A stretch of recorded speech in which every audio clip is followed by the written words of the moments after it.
just to answer a couple of the questions that you've been asking. Number one, are you asking about photography? Unfortunately, yes, there is not going to be photography in this case.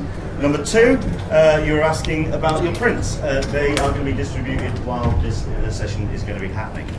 Number three, ladies and gentlemen, Frank Miller.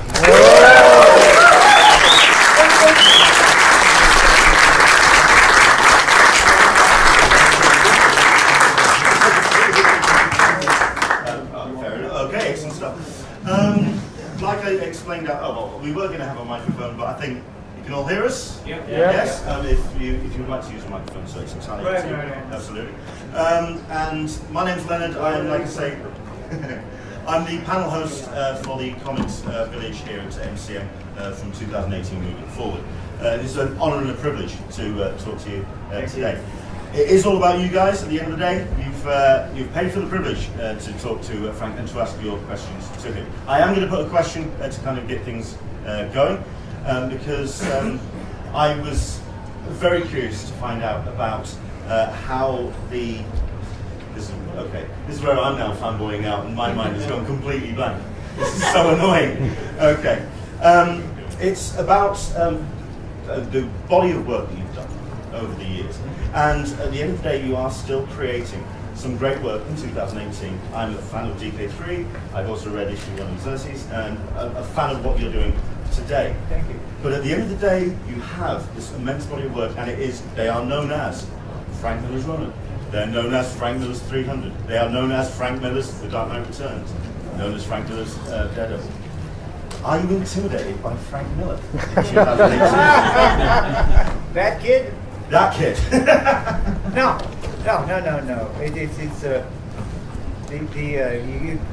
First off, you can't think that way. Sure.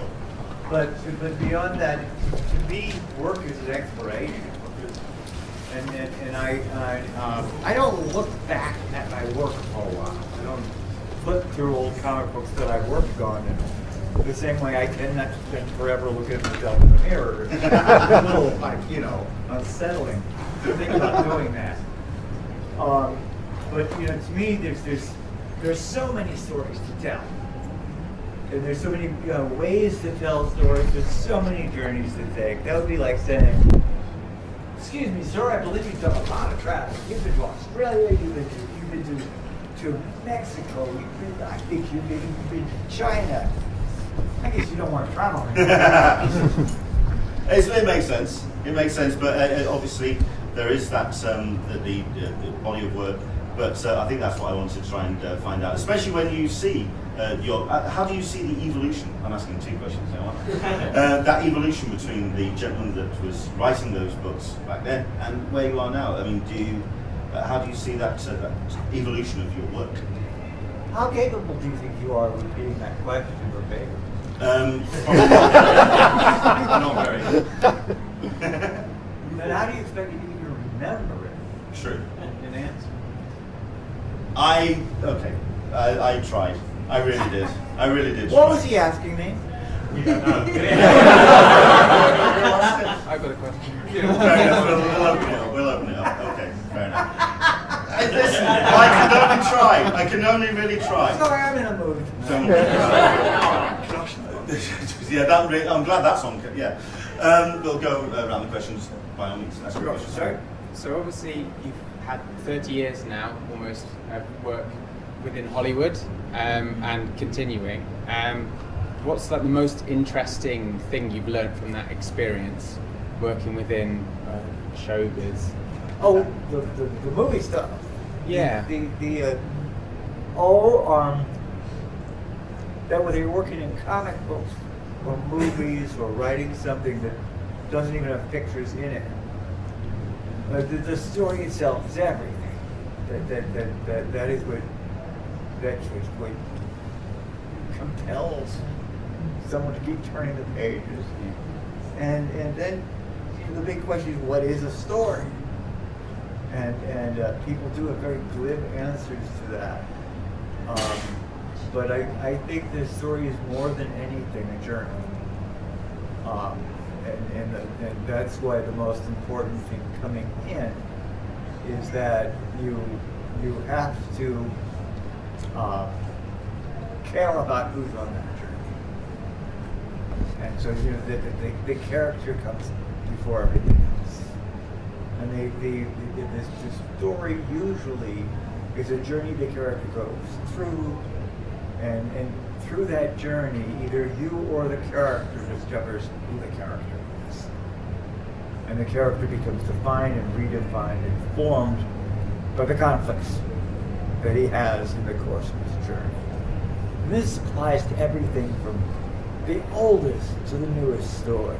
You go all the way back to the Odyssey by Homer, which is a classic story. It's what we all learn from, where the hero is quite literally lost, and he goes on a worldwide journey with the world of them, and discovered all the impossible miracles of the world, and ultimately returns home. But in the course of it, we see the ancient world's definition of a hero.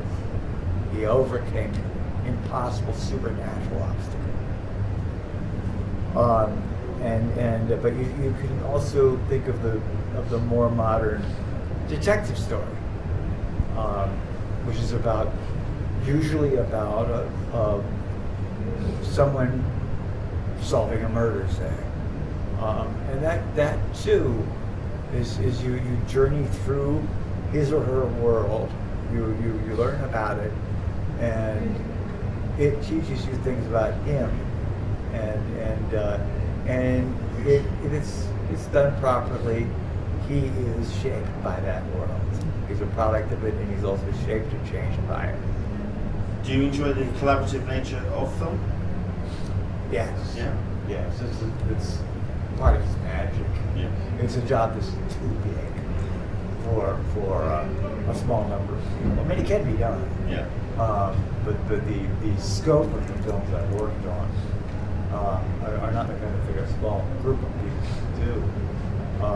I've been very fortunate that it is a collaborative medium because I've been welcomed into it and trained by fine talents like Robert Rodriguez at things that I never could have figured out. This is going to be one of those. Yes, sir. Is there any of the many books One of you've those worked? Where it's going to be picking and choosing who to ask. See, I thought he was going to say this is one of those ones where the guy talks to him. That's Is my there any of the many books you've done in collaboration with other creators that you'd have preferred to have drawn yourself? That you've looked at and think, I could have done that better myself, or are you happy with all your collaborations? There is not a one. They can't quite hear you right, so No, we'll I go with the mean, microphone. of my collaborations, I cannot think of a one where I wished I'd drawn myself.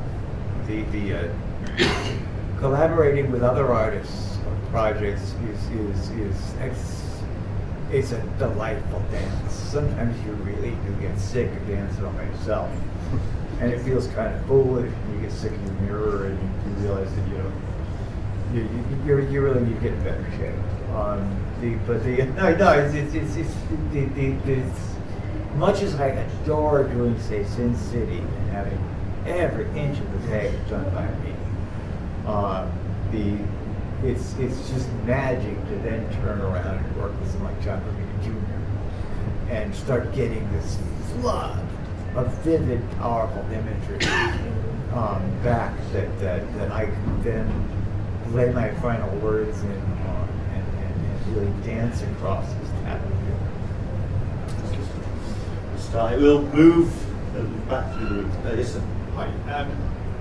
As I'm sure everyone is here, I'm a massive fan of Daredevil.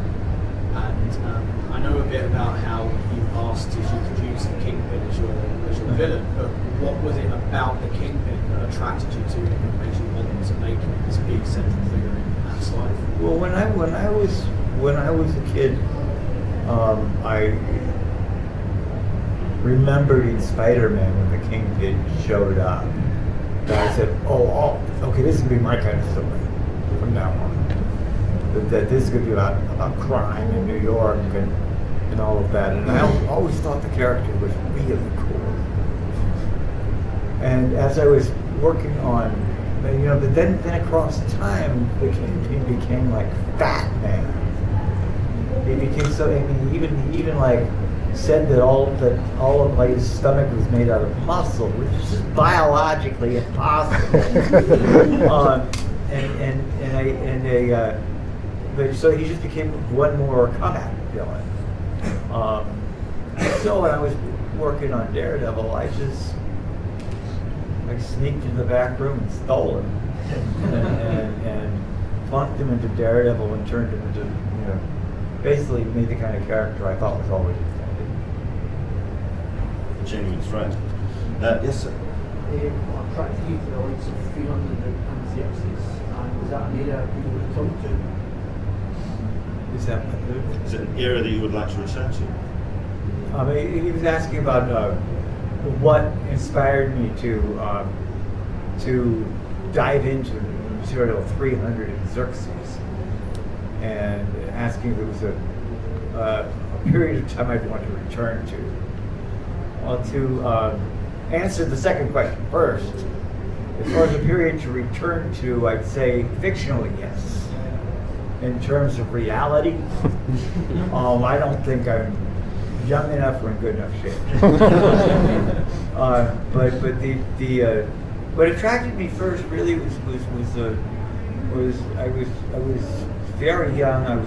I believe about 7 years old when I saw an old movie called The 300 Spartans. That was the Battle of Thermopylae, the same story that I told in 300. And I swore to myself then, I made up my mind when I was 5 that I was going to do comic books. But when I saw that, I said, when I'm good, if I'm telling that story. That's the most perfect heroic story I could ever imagine. And I kept that in my mind. And finally, one year, I just decided. I just sat down with Mike Richards at the Dark Horse, and I said, look, I haven't really talked to you about this project, but I want to do an ancient war story. And I said, I know this is kind of risky. And he said, you said the same thing about your prom comic, and that worked out okay. and I told him what story I wanted to do, and he was completely all over. I wanted to do it. We charged ahead, but it's sometimes you just got to make that leap into darkness. It was long. And we'll move further around. Yes. I have 2 questions. Why did you decide to create a female Robin? Okay, first, we'll take them one at a time. Don't want to get me all confused. That's my job. I remember I got the idea about Robin. Just when I was starting to put Dark Knight together, I looked at Robin and I went, well, a couple things raced through my mind. One of them I got to admit was that ever since the 1950s, in the 1950s, there was this popular psychologist who wrote a completely stupid book called Seduction of the Innocent that said that comic books caused juvenile delinquency. Now, he was a sex-obsessed lunatic who, as far as I could tell, or maybe he was just a guy looking to cash in on the paranoia of the time. But he said that that Superman made kids bullies, and he said that Batman, because he had a young boy by his side, promoted homosexuality.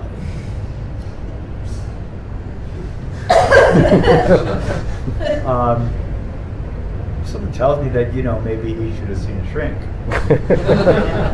But but anyway, I did have kind of a snotty reaction to that and say, well, we'll show Dr. Wortham that he's wrong. But I guess mainly is I always want to put more female characters into my comics because especially back when I started doing them, they were so front-loaded with nothing but guys in tights that it was just, they were kind of like boring to look at, and I can tell you they were it got a little tedious to draw that way. And I know that in my own life, women have been an extremely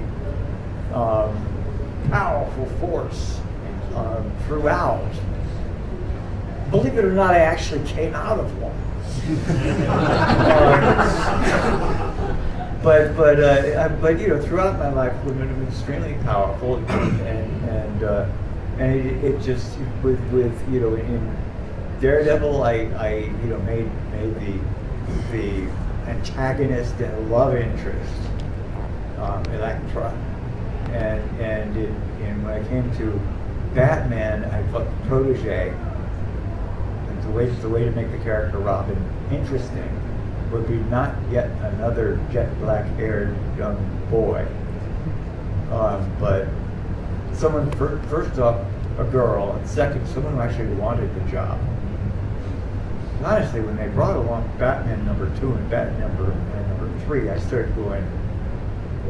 I had a picture in my mind of Alfred standing by the Batmobile in front of an orphanage. You know, or maybe one of those old 1950s style Batman covers with Batman in the Batcave with Alfred serving milk and cookies to a whole bunch of little kids dressed in Robin outfits. It was too weird. But Carrie Kelly just came to being, and I fell in love with her almost instantly.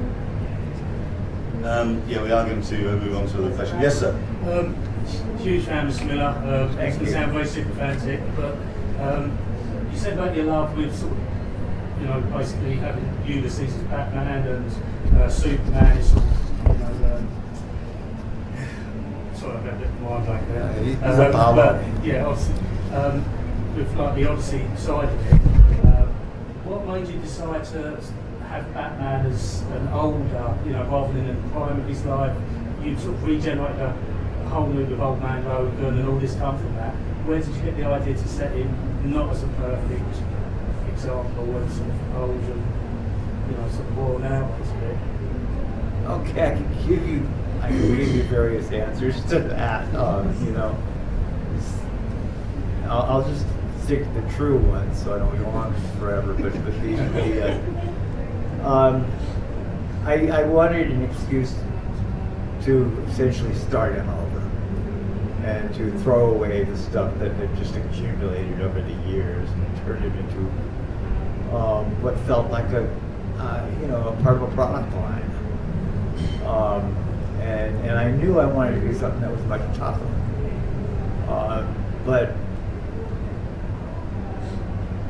I was also 29 years old and dreading the thought of turning 30. And I said, my God, I'm about to be older than Batman. This will not happen.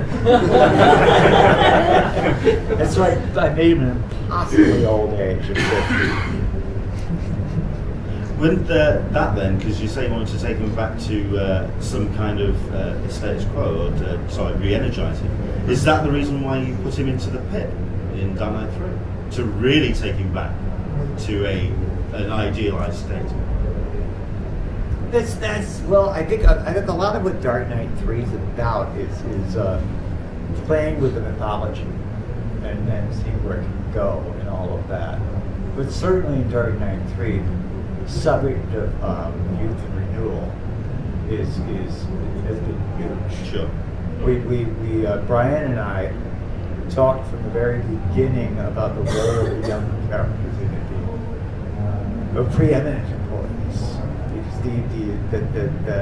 If you notice, there's Lara is much more a focus than Diana is, and I mean both very dynamic characters, and Diana is actually eternally young, but Lara is the one who is, as a personality, still in transition. Diana is who she will always be. But Lara is someone who, she goes through quite a transformation in Dark Knight 3. She begins it as the firebrand she was in Dark Knight 2. So age is, that's the most obvious function of age in the course of the story. There's a younger cast who's emerging. The Hawkman's children are are prone Sure. to age, and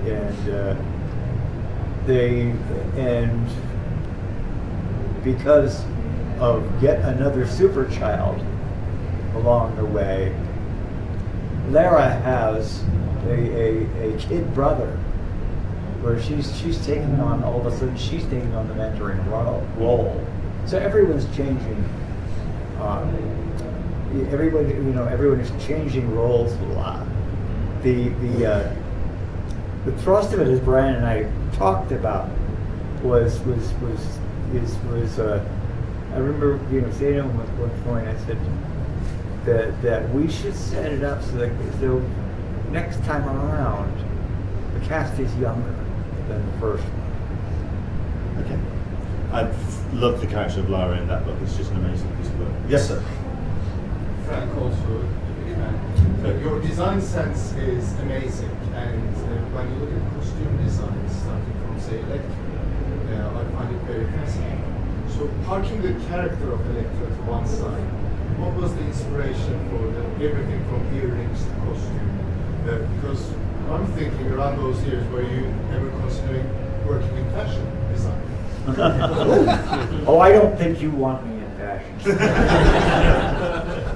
Although it kind of worked in Sin City, but I got most of that from existing things. But no,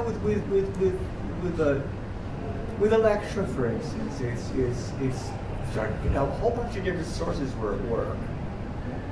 I remember Lynn Varley helped a lot in some of the revising it a bit, although I had done the basic work long before I met her. The straps I remember I came up with that straight strapping she has everywhere. Simply thinking, what do people think of most when they think of Greeks and ancient Greek and all that? They think of sandals, and so I was strapping it as if her costume evoked sandals. But later the earrings I gave her later, which were very distinctive, were ones that Lynn was wearing because they looked very ancient with a simple, a simple altered rectangle, and they worked well with the kind of thin face I gave Electra. But designing characters every step of the way is, you feel some of it. You look for references. Things jump out at you. It's a wonderful job, but I'll tell you, it's more fun in Sin City than anywhere else. Or in Xerxes that was an insane party.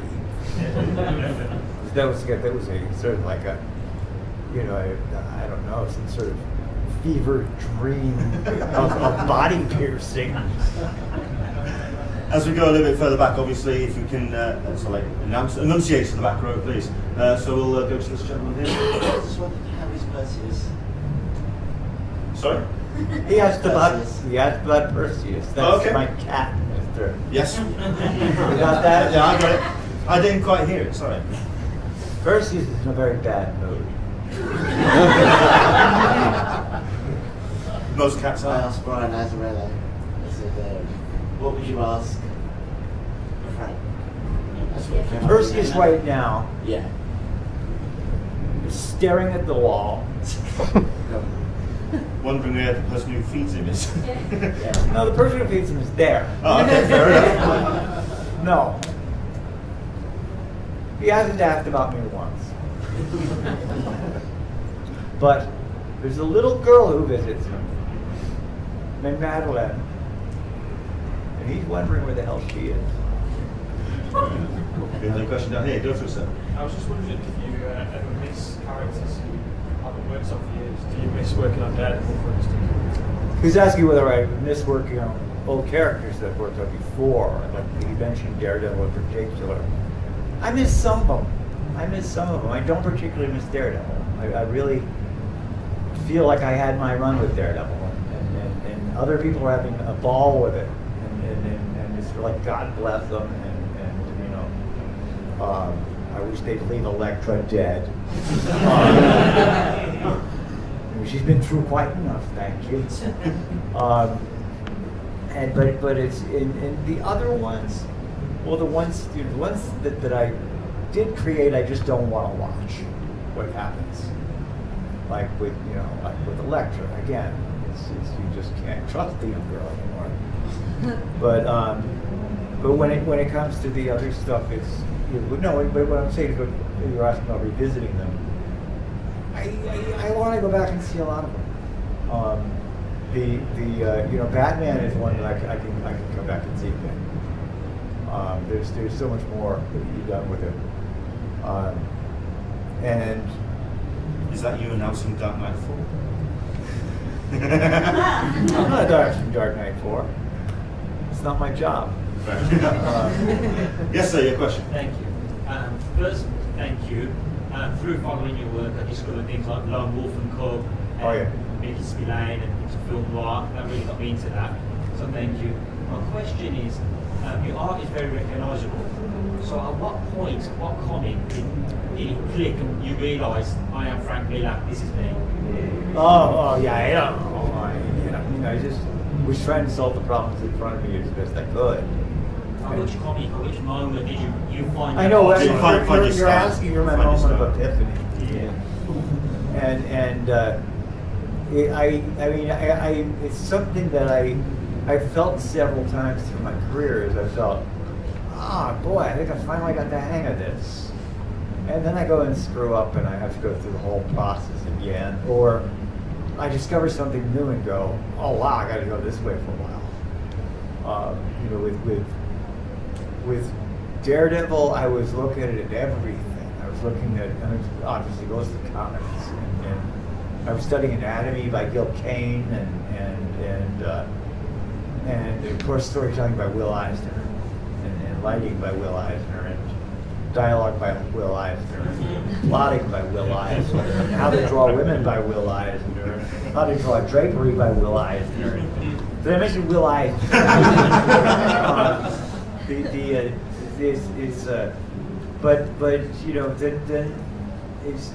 Then as I was working on Dark Knight, before that I through a girlfriend I discovered a radial comic book from Japan that was heavy. I think it's a phone book, and I opened it up and it was you had to read it backwards. And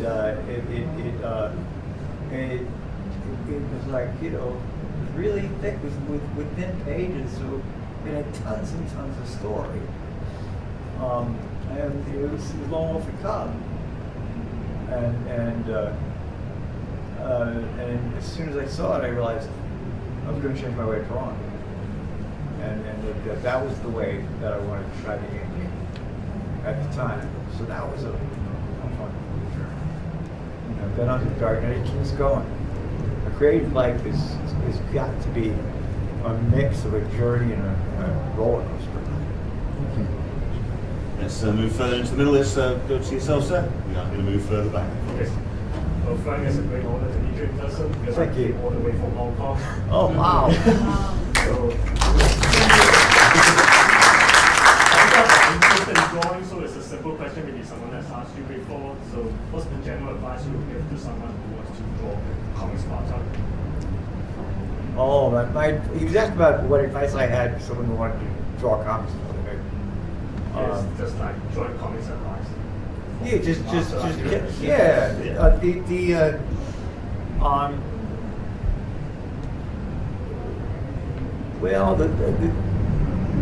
it's really the same as the advice that one gives an aspiring writer is to say to look a lot, read a lot. When it comes to drawing comics, I'd also say think in terms of writing them as well, because a huge amount of the drawing of comics is storytelling. We're not here as decorators. We're not here as illustrators. We're here to convey information in a dramatic fashion. That's the function of comic art. And from that, you can then, it does mean you have to employ every trick in the book.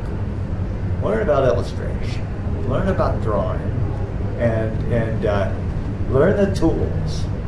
You know, go to the shows. They're excellent. You can ask questions like that, but also watch people and how they think and how they draw.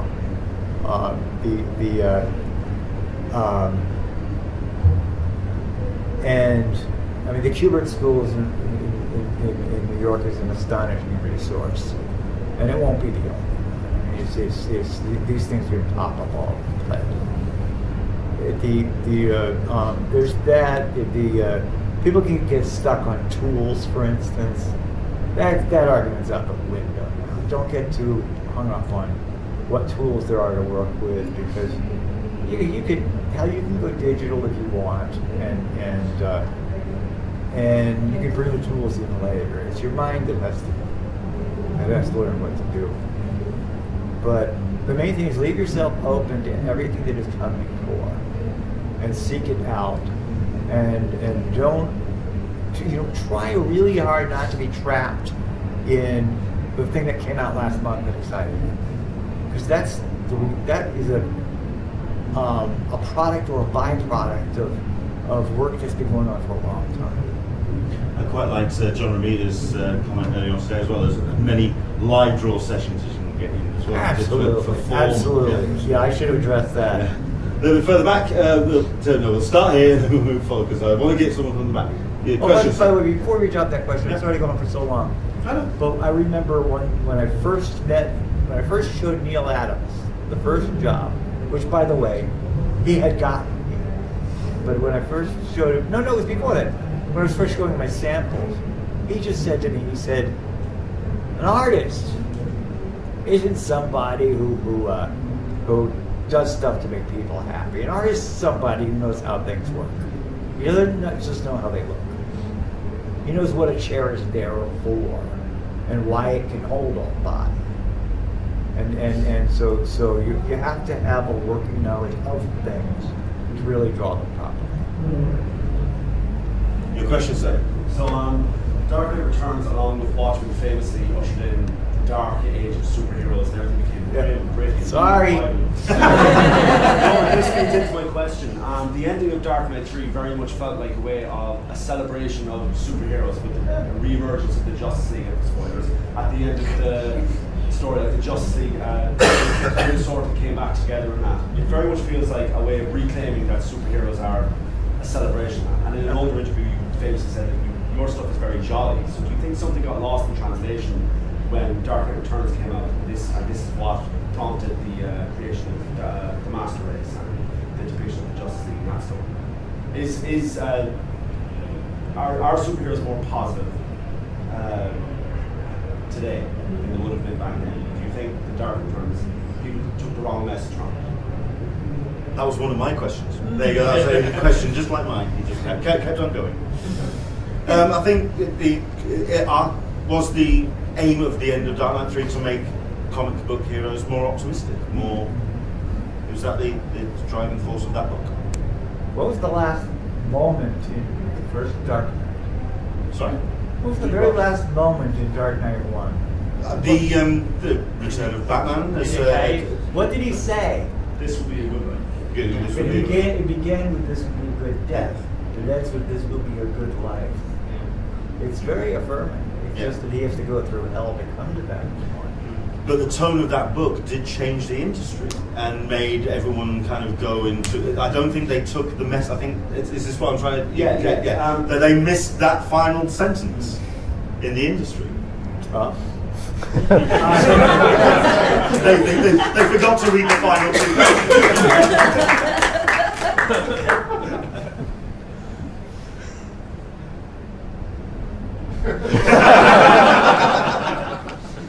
You told me to keep the answers short. That's the answer. Yes, sir. We'll go for the purple. Yeah. Thanks for all your contributions to the comics medium. Thank you very much. I get the impression that you read quite widely outside of comics. Homer's Odyssey, Japanese comics and so on. Could you tell me a bit about when you were working on Daredevil, Dark Knight, and Sin City and so on? What were the sort of genres and what outside of comics were you reading that you brought into the medium? Oh, my I mean, the stuff that my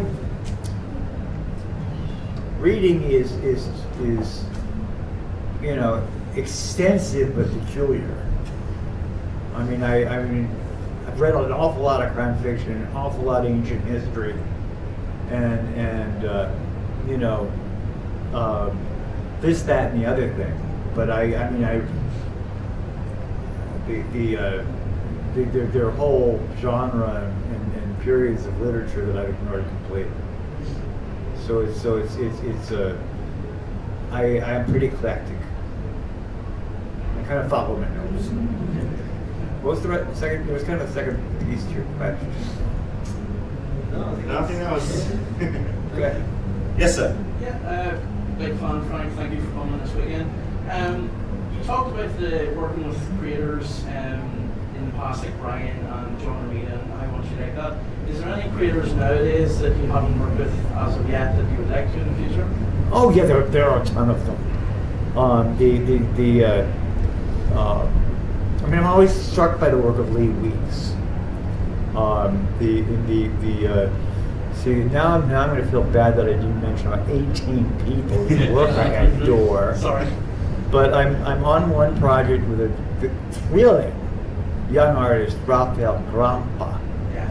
And we're doing a Dark Knight spin-off that I think is going to feature the two children of Superman and Wonder Woman.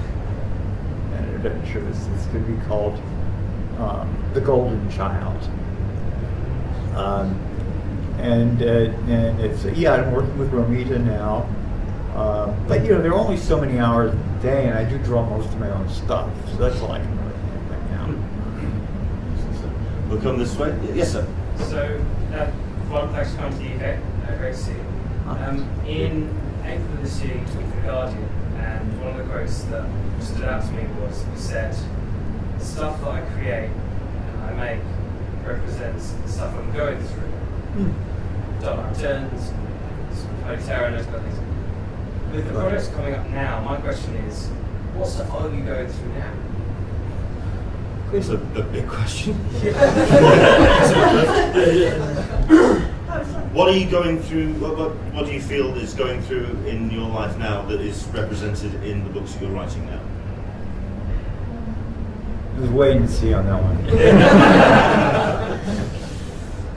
That's the answer you're getting. Yes, sir. Hi there, Frank. You all right? I just wanted to find out more about. Oh, you woke up. Yes, I did. I wanted to This guy was out up old. My first answer had him flat. I mean, you could even.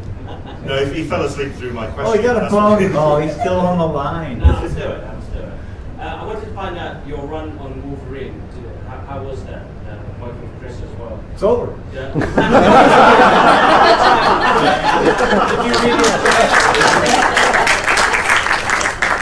It was more of a like drawing Wolverine, because when I was reading it and looking at the artwork, like it just looked fun when I was looking at it. So it was just finding out how it was for you, the process of doing it. Oh, it was a blast. I was doing Daredevil at the same time, Yeah. so for me that was an enormous amount of work to be doing. You're John Byrne could do it in sleep. I mean, easy to turn around and a book came out. But I was doing Daredevil at the same time, and I took it and I was offered Wolverine, and and Chris and I on a car journey in California. He wanted to do this project. Marvel wanted to do it, and we started talking, and ideas just started getting tossed back and forth.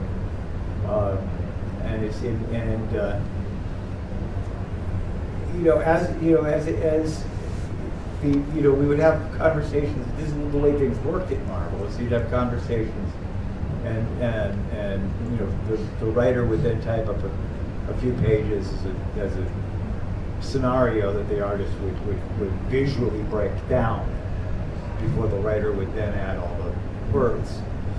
And so Chris would we'd have the conversation, Chris would write something up, we'd have a big argument. And I'd draw, no, we didn't have a big argument. He would write something down, I would draw the parts I wanted to do and add all kinds of stuff and leave out stuff I didn't like. And, you know, it was Marvel Comics. And then he'd get what I did and live with what I did and put back whatever he wanted in the words. Take me back to what you said a little bit earlier in that answer about sort of like doing the 2 books at the same time, and you felt that was the limit to, or that was a lot of work for what you were doing. Right. I speak to a lot of creatives who like having a number of plates spinning at the same time. Sure, yeah. Are you somebody that likes to focus on one project before moving on, or? Well, right now I've got a number of plates going. Okay. I mean, it's working out well, but I'm working in different capacities. Because some things I'm just writing, but it's some things. You know, when I'm writing a book, there are long waiting periods, and there are long waiting periods in any project because the nature of the beast is that other people are always involved, and so I'll have another plate spin. Sure. Okay. Unfortunately, we've only got time for 2 or 3 questions, so we're going to try and make them rather big. We've got 3 hands up. Yes, sir. You've created some absolutely incredible and iconic covers. Do you have a particular cover that you're very proud of, or that's very memorable to you? Of what? Covers. You've created some amazing iconic covers. Do you have one that's particularly memorable to you, or? Of all the covers I've ever done? Boy. No.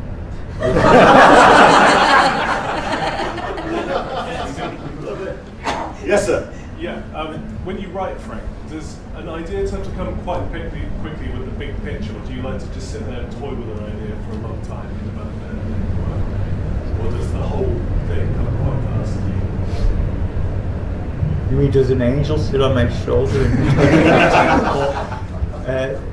No, I break out the hammer and nails like everybody else and start putting the thing together. You know, it's work. It's carpentry. And sometimes you've got to wait with something that sometimes that paint won't dry. You know, sometimes you can't get the materials you need. I'm speaking metaphorically, but what I mean is sometimes your ideas are not joined together, and you know something's missing. You got no idea what it is, and you just have to.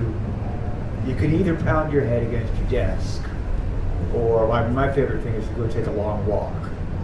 And what I find will happen is, in the course of the walk, I'll go from thinking furiously about my story to having it drift out of my mind and just taking in my surroundings, enjoying the walk. And then I'll come back and I'll sit down, and all of a sudden it's really obvious what I should have done and where I should go.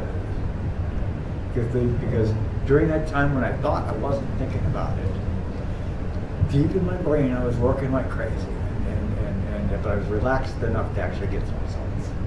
Trust your mind and let yourself relax. Same with drawing. Relaxation is key. Same with life, but I'm not charging.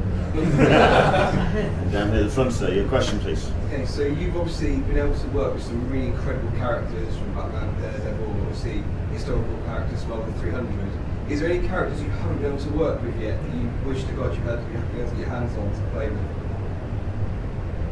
Oh, if so, which? Okay, did DC send you?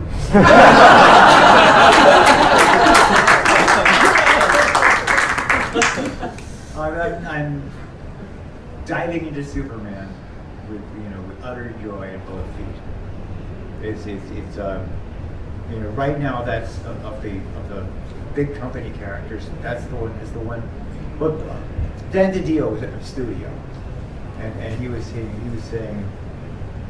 He was sitting there and he said, "Well, Three's got you back working with us with the old characters, and wondering what else you'd like to do." And he was throwing various ideas around, and it was all pretty dark stuff.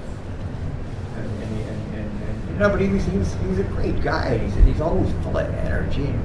But he really wanted to do something. And I just it's Superman. Give me Superman. And he was kind of surprised. I suspect his stomach got a little tight. But I reassured him. I said, "You've done your Dark Superman." And I said, "Look, it's the first character I fell in love with, and I'll do right by him." And it got a verbal go ahead right there. Well, I'm looking forward to that book. I've been told by John Romita Jr. he's halfway through doing the second issue. So he's cracking it. Yeah, he's cracking. You only talked to him this afternoon. But he's cracking off. Just checking on the time. What is that? 45. Yeah, it's 45. Tell you what, I think are you okay with answering maybe just one or two more questions? Yeah, okay. He's looking quite relaxed, so I think we'll go with that. So tell you what, we'll go with. We've got the three, so we've got 1, 2, 3. That's it. So go for it. Okay. What was the most valuable thing that you've learned with the Dark Knight? With Dark Knight, what was the most valuable thing I learned?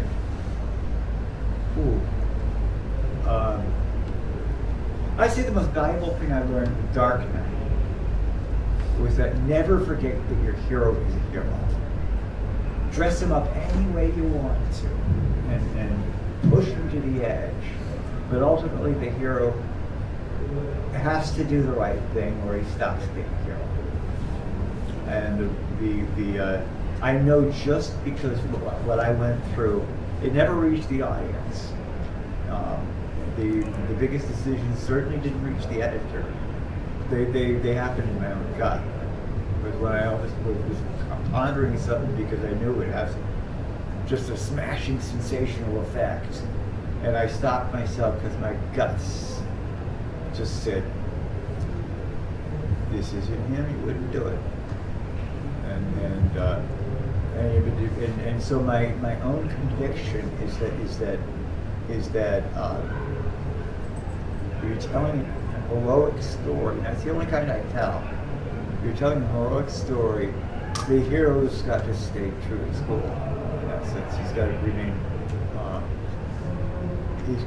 He or she has to remain a good person deep inside, and do what is profoundly right, or what he or she feels is profound.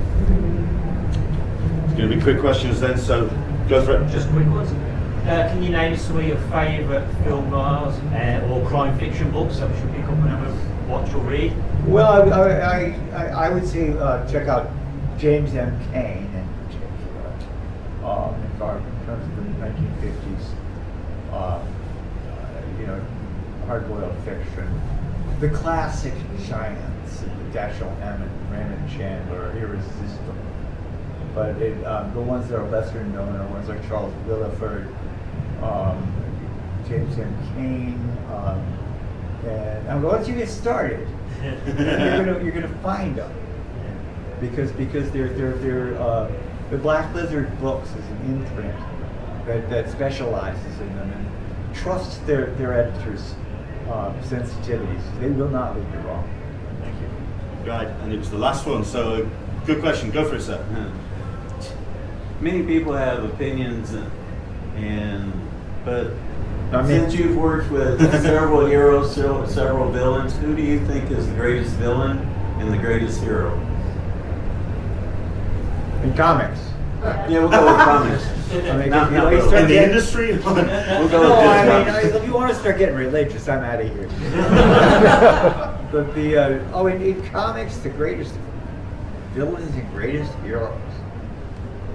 That is tough. That's really tough. I mean, in terms of that, my mind inevitably streaks to Jack Kirby for sources. And I don't think we'll ever find a better villain than Darkseid. He hits on every cylinder. He's got the anti-life equation. He strips away your free will. That's the most terrific idea I ever heard. But as far as heroes, it is tricky. This heroes, you've got everything like wonderfully complicated, neurotic Spider-Man, to the vengeful, raging, brilliant Batman, to Apollo himself, Superman. So I mean, but as far as comic book heroes, I think it's the one I'm doing next. I think it's excellent stuff. And like I say, I think we're all looking forward to All-Star Superman. Yeah. Ladies and gentlemen, can you please put a massive round of applause